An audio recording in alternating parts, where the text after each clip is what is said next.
And now it is my pleasure to make one last introduction. Today marks the 21st year we have held this university convocation and engage our entering students and their families in our summer reading program. The practice of sharing a book over summer is intended to demonstrate our mutual commitment to discussing the important topics of our nation and the world as part of our academic community. This year, the university has chosen as its summer readings the selection memoir, quote, Walking to Listen, 4,000 Miles Across America, One Story at a Time, end of quote. The book authors, who are speaker today, Andrew Forstoffel, was 23 years old when a new college graduate, he left his home in Pennsylvania carrying a cardboard sign that said, Walking to Listen. He took with him just a backpack, an audio recorder, and 3 of his favorite books. His hope was that by listening to the people he met along the way, he would be able to figure out what he was meant to do with his life and how he could find purpose and meaning. As we now know from having read the book together, Andrew walked for 11 months. He left Pennsylvania and headed south to the Gulf Coast, and then walked across the southern half of America all the way to the Pacific Ocean. Along the way, he met with suspicion, kindness, prejudice, and generosity. He learned from all of it. I think that's what I identify most in the book, that by opening himself up to the experiences and the relationships that were sometimes wonderful and sometimes awful, he found that he could learn from all of it. That sounds a lot like a college education to me. Dr. Sells has been sharing with me some of what our students have written about Walking to Listen in the class of 2026 Facebook page. I know that the characters you met through Andrew's interview and description touched many of you deeply, and I know you're excited to hear more. So, ladies and gentlemen, it's with great pleasure for me to introduce and give a warm MTSU welcome to our speaker, Andrew Forstoffel.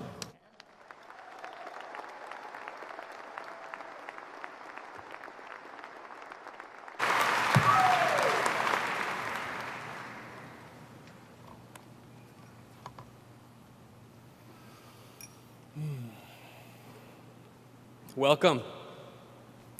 Welcome, class of 2026, and thank you. Thank you for being here at MTSU, yes, but also just in this life which is so beautiful and so painful too. Thank you for trusting that there is indeed beauty to be made from the pain, and for whatever ways you cannot trust this, for those moments of desperation and storm-dark doubt of why am I doing this and what's the point of it all? Thank you for that too.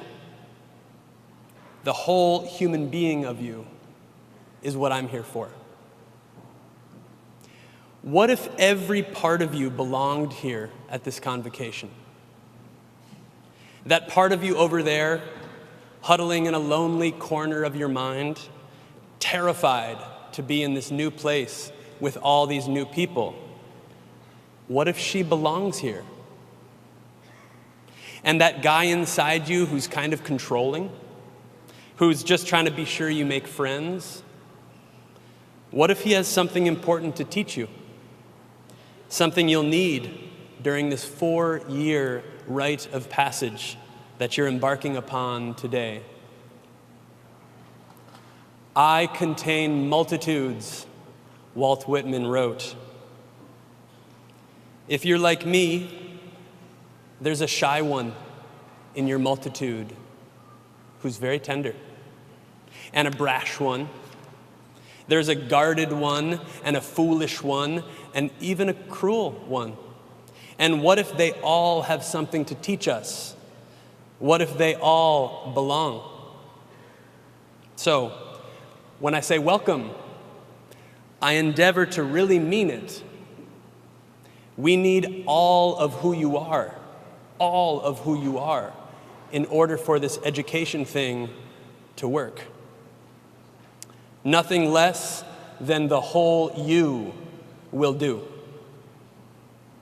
Because if every one of us, and if every part of every one of us isn't welcome, then how can we learn anything at all about who we really are and who we can become together?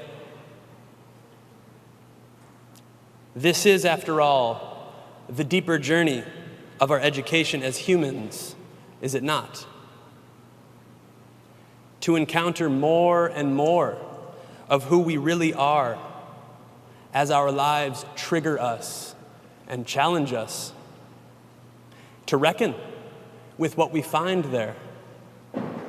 To learn somehow to accept and even to love all of what we find inside ourselves, all of who we are. To learn somehow to accept and even to love all of what we find inside ourselves, all of who we are. So who are we?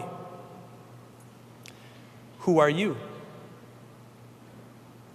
I don't know any of you personally, but if you are indeed a human, then I do know one thing about you, and that is this, that you are not just a human being, you are also a human becoming. And what you are becoming, what you will discover about yourself next year or tomorrow or in the very next moment, this is entirely unknown to you. We are mysteries to ourselves, we humans. Who we really are is a question that every one of us is living. Allow me to suggest that it is this question which has brought you to the gates of MTSU, where you stand now at the threshold of transformation. This painful, beautiful question: who am I? It wasn't until the end of college, for me, that I realized I had been asking this question all along. Who am I? As graduation approached, I was scared to admit that I didn't know. How embarrassing to still not know who I am. Everyone else seemed to know. Charlotte was going to med school. Danny had a job with a famous consulting firm. Chloe was working for TED, and Lois was writing for The Atlantic. I didn't know what I wanted to do next. And I couldn't stomach the idea of doing more school just because I didn't know what else to do. Some of you have read my book, so you know that I started to wonder, what if I could just let myself not know? Where would that take me if I was honest and open about my uncertainties? What if I slowed down? What if I just started walking and listening?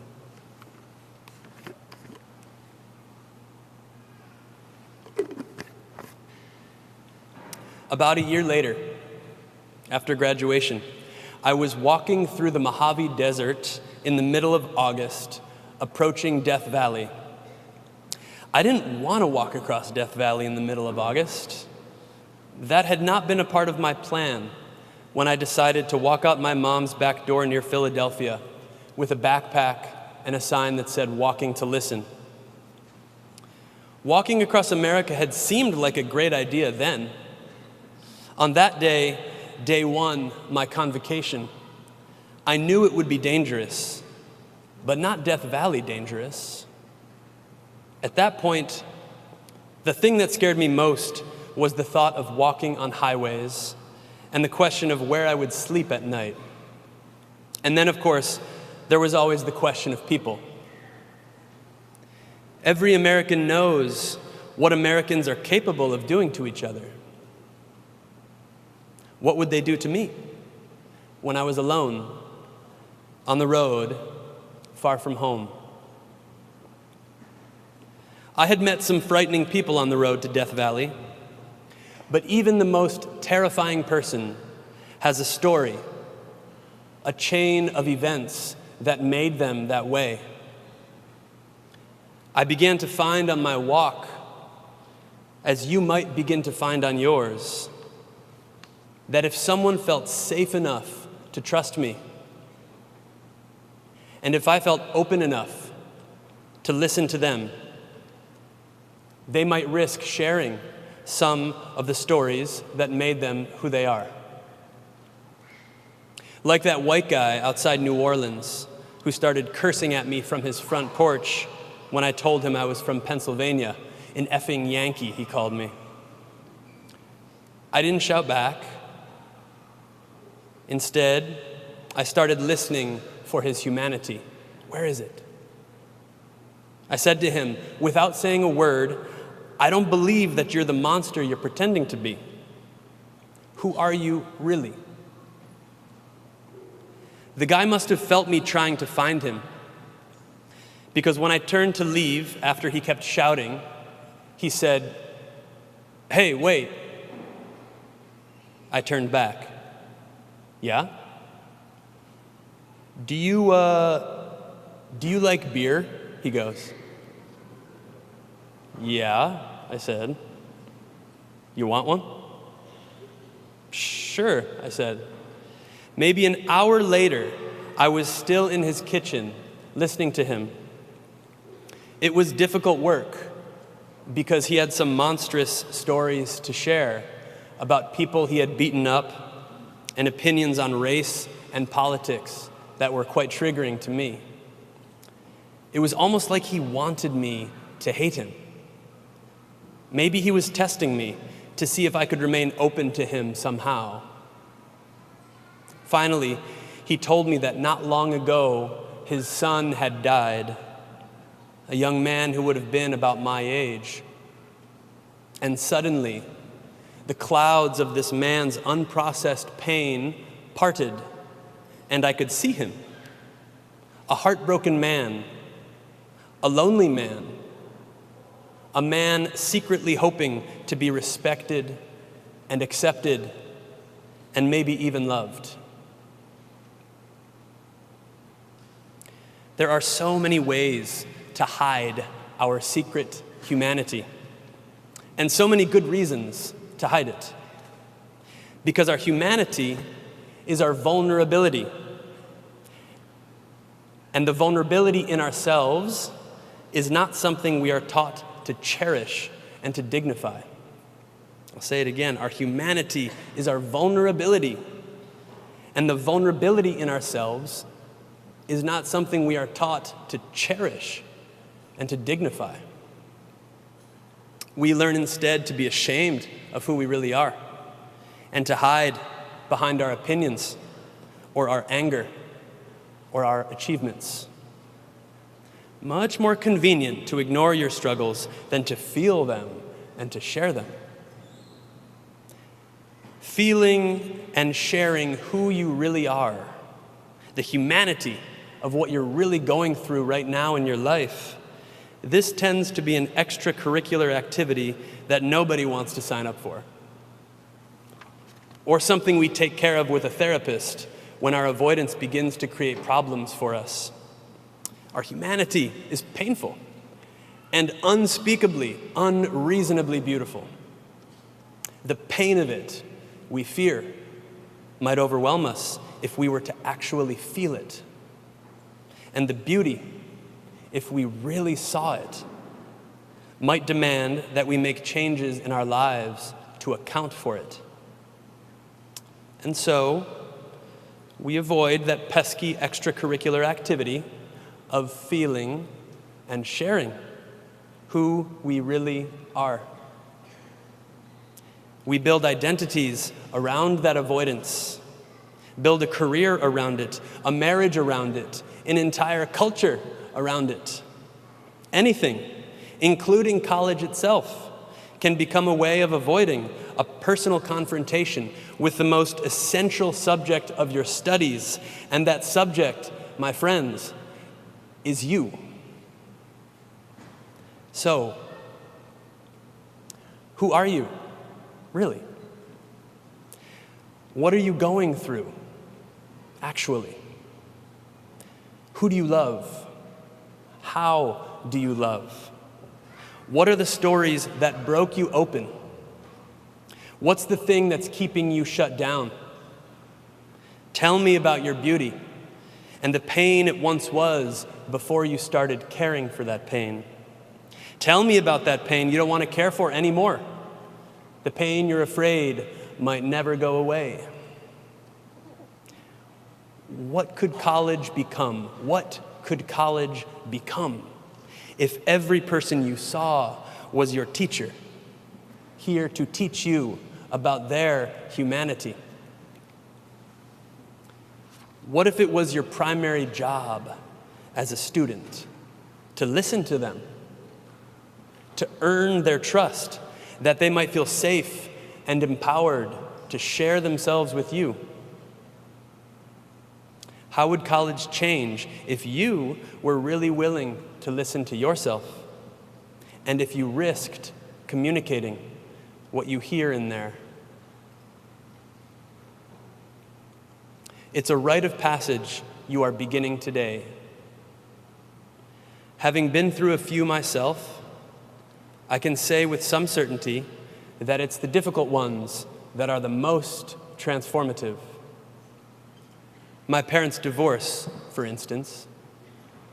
I would never wish that pain upon anybody, and yet it was that pain at 15 years old which began to open me up to the deeper currents of myself, the grief, the rage, the slow and tender and delicate work of healing.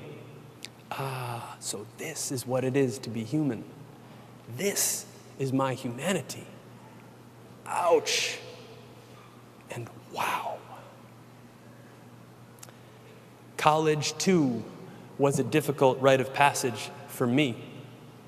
More difficult in some ways than walking across America. I was lonely. Here I was, surrounded every day by thousands of people. But did anyone really know me?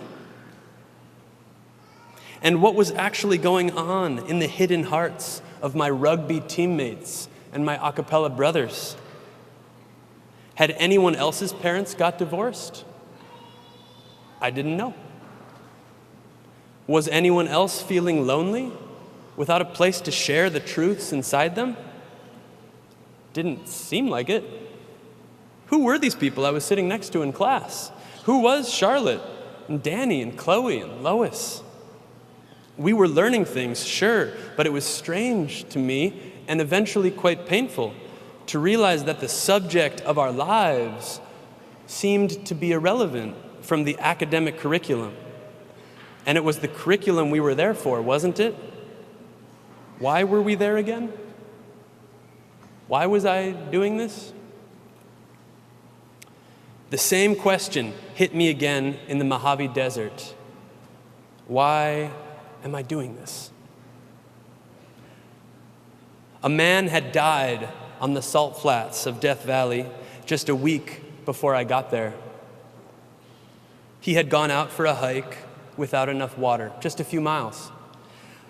I was planning to walk about 90 miles through that heat.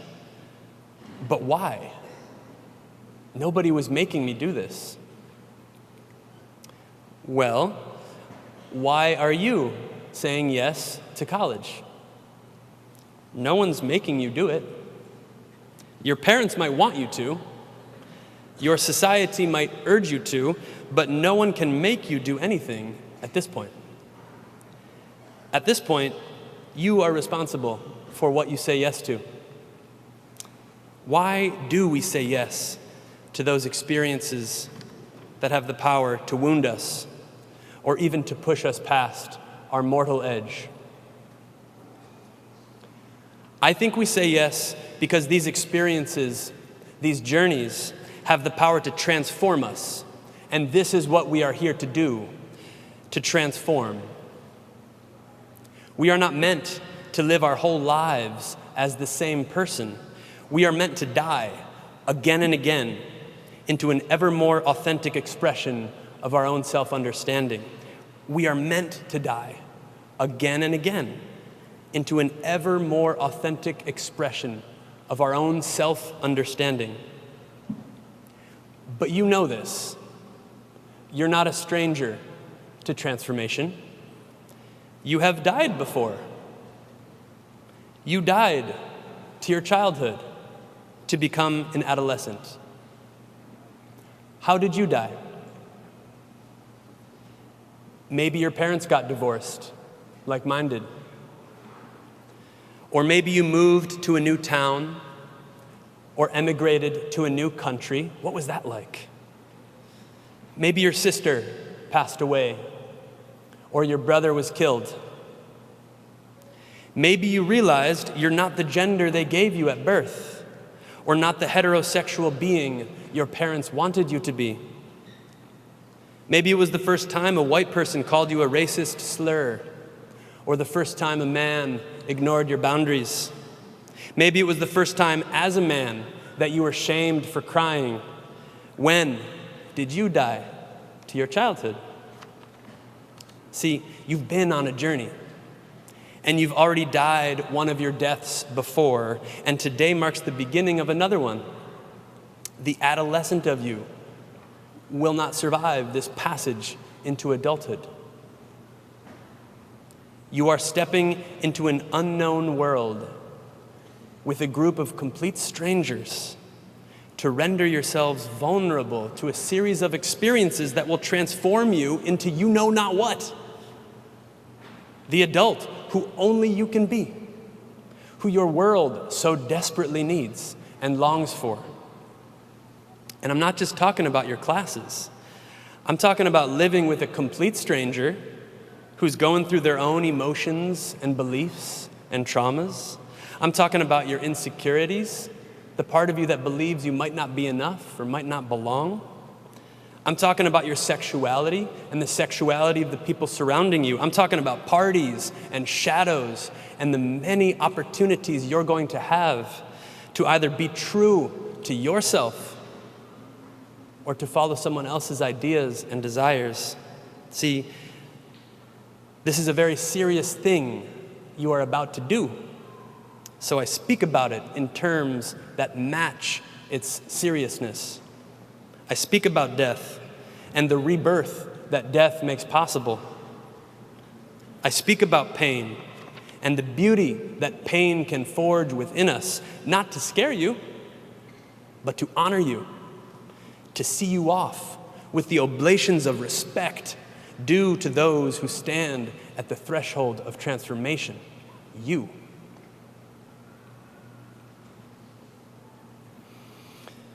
So, it may be true that if only we slow down in the mind and take one step at a time, we can walk through the most hellish ordeals and survive with the proper humility to tell the tale.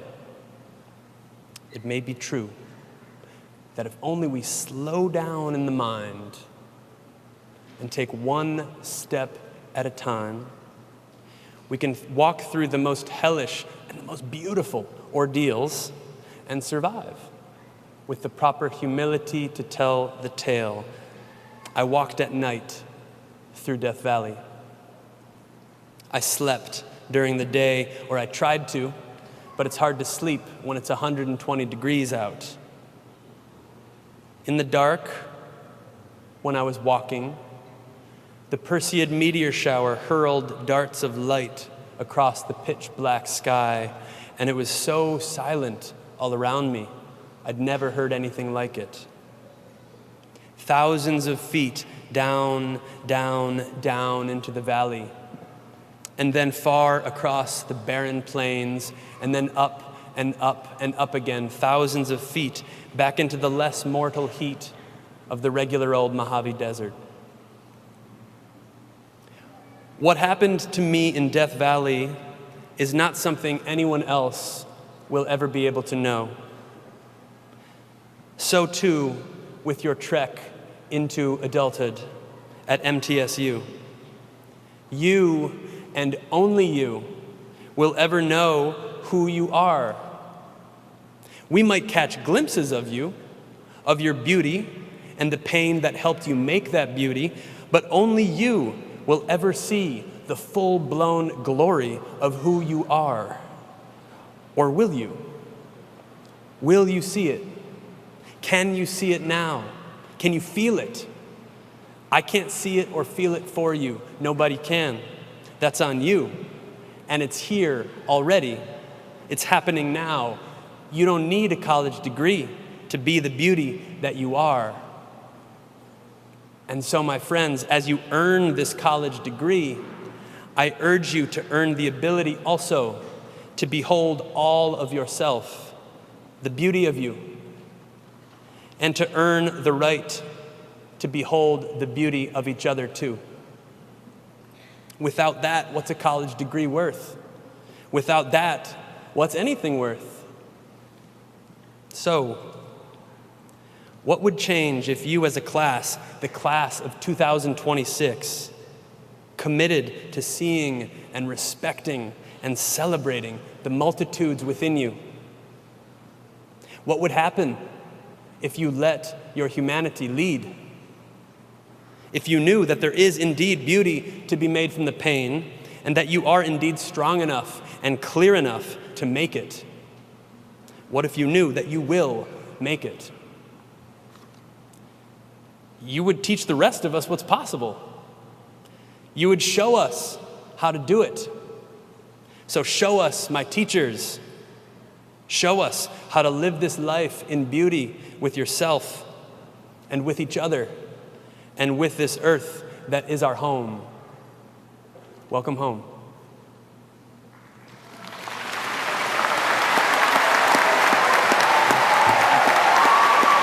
You got it.